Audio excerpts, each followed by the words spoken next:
अभी इन टेस्ट की अफोर्डेबिलिटी और कैंसर ट्रीटमेंट की अफोर्डेबिलिटी पे क्या काम चल रहा है? Is it affordable for a common man? Okay, so there are 2-3 things. Okay, जी. so first let's talk about some cancer treatment. So देखो, some cancer treatment is affordable for everybody. Okay. Okay, see, बात किया ना, जो चीज, what treatments which we used to think are unaffordable 15 years back, nowadays they are so affordable you don't even think about it. Okay, so suppose I'll give you an example. Suppose देखो, हम बात करें पुरानी treatment की, तो we can talk about chemotherapy. Ji. Chemotherapy is an old treatment. So if you go back 15 years, people used to feel that chemotherapy is so expensive. Okay, each cycle cost many lakhs, very very costly. Nowadays chemotherapy is very affordable. Okay, so even if you see in government sector, chemotherapy is free. It costs 0 rupees. If you have Ayushman Bharat card, chemotherapy is free. It costs 0 rupees. Okay, so at least the poor population of India is covered. So poor population of India can get chemotherapy for 0 rupees. All the state scheme, Rajasthan government, Kerala government, whatever, they all do chemotherapy free of cost. It is covered in state scheme. उनके पास And- resources हैं इतने कि इतनी They population only को? cover the poor patients. So अच्छा. Ayushman, na, so only the patient who are eligible for Ayushman Bharat, it is only for them. Okay? Okay. So all the lower level of treatment, see, if you are affordable enough कि तुम्हें आयुष्मान की जरूरत नहीं है, तो तुम chemo अपना करा सकते हो usually. Okay? तो chemo is not expensive. And if you say कि sir, what if I take treatment in 5-star hospital, the so-called 5-star hospital, I want to take treatment in top hospital of the country. Even there, if you take plain chemotherapy, one cycle should not cost you more than 15,000-20,000 rupees. Usually, it will not cost you more than that. Maximum 30,000 maybe. It will not cost you more than that. Usually in current era. So chemotherapy is affordable.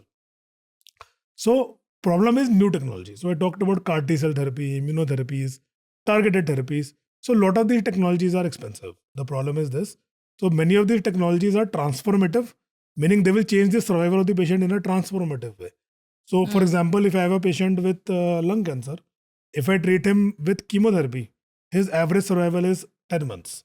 But if I treat this patient with ALK targeted therapy, his average survival is more than 10 years. That is what the data says. Okay. So they are transformative technologies. Okay. So usually even in these technologies, patient have options. Okay. So one is that many of these new technology are also covered by a national program. So for example, in breast cancer, there is a drug called trastuzumab, which is the first targeted therapy for breast cancer. So it is covered by national programs. Okay. So if you are in Ayushman Bharat, the government will give you trastuzumab free of cost. Okay. If you are buying it out of pocket, it will cost you between 10 to 18,000 per cycle. One cycle will cost you between 10 to 18,000. In government schemes, it is covered. In insurance and all, it is fully covered. Okay. So, but if you are talking about the patented drugs, so there are some new technology which are created by a company. Now they have the patent for that drug for the next 7 years, 8 years, 10 years, and nobody else can make that drug. There is no generic. Now these drugs are costly. So for example, right now all the immunotherapy drugs, they are all patented. There is no off-patent immunotherapy drug, but patent will expire this year. So by end of 2025, you will see cost of immunotherapy fall by 70-80%. That's what I expect. Okay.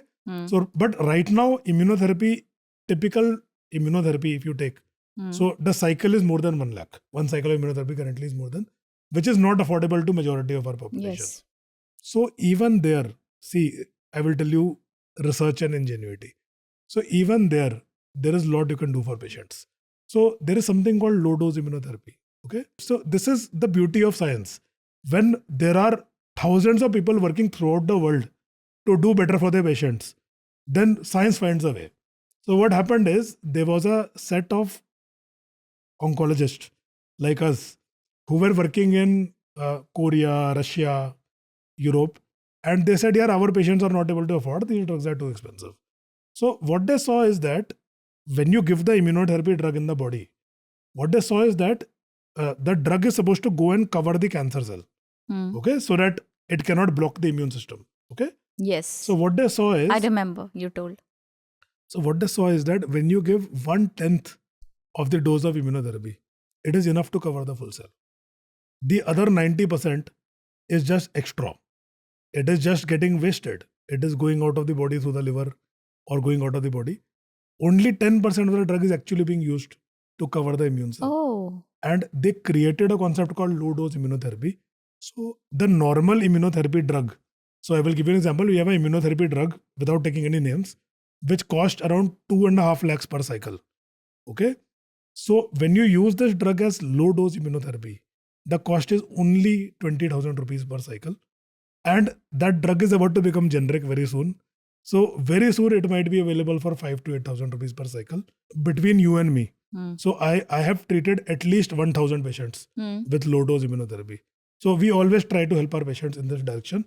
So if the patient cannot afford the full dose, you have to give them something. You can't leave them to die. जी And in my experience, the result of low dose immunotherapy is almost equal to full dose immunotherapy. There might be a very small difference, not more than that. So the ingenuity always finds a way. So when you try hard for the patient, you will always find a way to help your patient. So even these new technologies are affordable. So big cancer hospital like AIIMS and Tata, they have now done their own research on low dose immunotherapy, and they have proven that it works. It's no longer just a fringe idea. It's a mainstream idea that it works. And all over the country, people are using low dose immunotherapy. And if for cancer patients, if their doctor is up to date and he is interested in these things, he is reading, then he will not deny them the chance to access these technologies. difference between a good and a bad doctor. So they have to, but you have to do it. So there are bad doctors, right? Okay. See, there is bad of everything, na? There might be bad priest also. There might be bad politician also. नहीं So- हमारे देश में doctors को कितना celebrate किया जाता है. There is good and bad people everywhere. So definitely if I say there are no bad doctors, I am lying. So definitely there are good and bad doctors without a doubt. But I think the good is much more than the bad. Because see, I am living in the community. I know how many. So I will tell you, जो bad वाले हैं ना, community के अंदर सब जानते हैं bad कौन है. ठीक है, तो ये बंदा अच्छा वहां से आए हो, ओके, ठीक है, मैं समझ गया. तो patient comes with prescriptions and you see कि okay, तो मन में तो बहुत गुस्सा आता है, ठीक है, and you are like okay, but कुछ नहीं what कर to do? सकते. जो हो चुका है, it's already been done. So you help them from that point on. So you can't. Right. So definitely there are few bad apples. I will not say there are not bad apples, but vast majority are good. I will say it's very, very small number. So not more than maybe 2 or 3%. I would say 97% of doctors, they do their best for the patients. Maybe 2-3% might be bad apples.